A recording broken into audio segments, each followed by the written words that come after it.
Coughing is a sudden expulsion of air from the lungs through the epiglottis at an amazingly fast speed.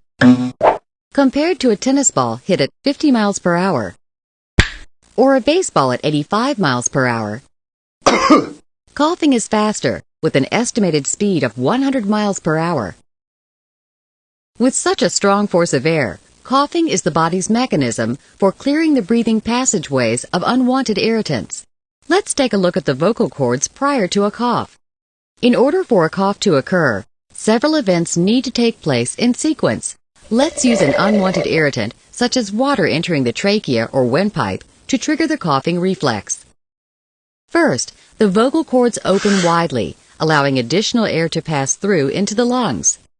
Then, the epiglottis closes off the windpipe, and simultaneously, the abdominal and rib muscles contract, increasing the pressure behind the epiglottis.